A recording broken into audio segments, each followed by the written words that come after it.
the Acts of the Apostles, some who had come down from Judea are instructing the brothers. Now, who are these people? They are Jews. These are Jewish people. And they are instructing the brothers. What brothers are they instructing? The Gentiles. So these Jews are coming down from Judea to instruct the Gentile believers. And this is what they say. Unless you are circumcised according to the Mosaic practice, you cannot be saved. You understand this? They are putting conditions on salvation. And St. Paul writes a whole letter about that. That's the letter to the Galatians. And you need to read it. It's only 5 chapters. You've got to be circumcised. If you're not circumcised, you can't be a Christian. You've got to become a Jew first in order to become a Christian. Well, we remember in Cornelius' house that the Spirit of the Lord came upon them while Peter was still preaching. None of them was circumcised. St. Paul will tell us it's neither circumcision nor uncircumcision, but a new creation that counts. It's not circumcision, it's not uncircumcision, it's that a man be born again. A new creation. I don't care how you say it. A conversion experience. That your heart of stone would become a heart of flesh instead.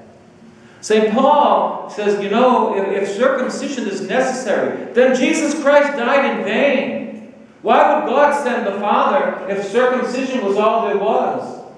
And he writes another letter to the 2 Corinthians, tell us that in partial, in Hebrews, in partial and in fragmentary ways, God spoke to us through the prophets, but in these last days he has spoken to us through his Son.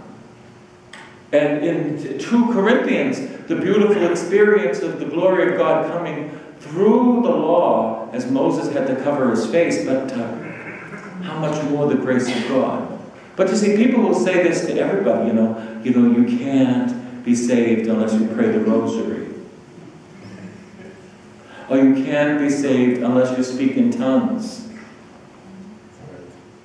Or you can't be saved unless you tithe. I want to tell you, it is grace plus 0. Salvation comes by grace alone. Grace which produces faith, and faith which produces good works. But it's all about grace. The motive is grace. And circumcision is not going to do any good for anybody. Anybody want to be circumcised, that's fine. But it has nothing to do with salvation. Because if that be true, then Jesus Christ died in vain. And now the apostles are going to convene, and they're going to meet, and they're going to decide, what are we going to do with these Gentile believers? They all speak in tongues, they all prophesy, they're doing miracles, things are happening through the hands of Paul and Barnabas. They're telling about the grace of God in their lives. Like, what are we going to do? Do we have to circumcise these guys in order for them to become Jews? Therefore they become Christians? But they're already Christians. Why should they become Jews? Do you understand what I'm saying? See, it was a big problem, because the Abrahamic covenant is a big problem, that all God's Jewish people are called to be circumcised, all the men on the 8th day. But now, what do we do with the Christian people that are not Jews? Do we circumcise them? And the apostle's going to agree that you don't circumcise them. You see, it's not that you're circumcised or uncircumcised. It's that you become a new creation. And I'm going to tell you, that is the problem in the churches throughout the United States.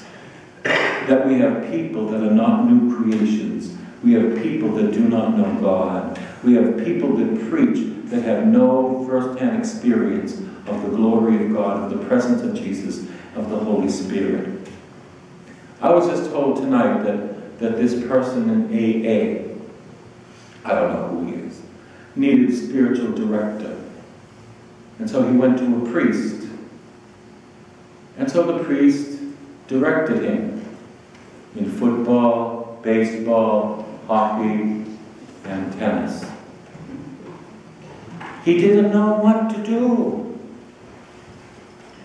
He didn't know what to do. Now, I'm not saying the priest isn't converted, but he's not very comfortable in directing people. He's talking about sports. So the guy had to leave him and find somebody else. You see, when you direct people, the first thing you need to do is you got to listen to them.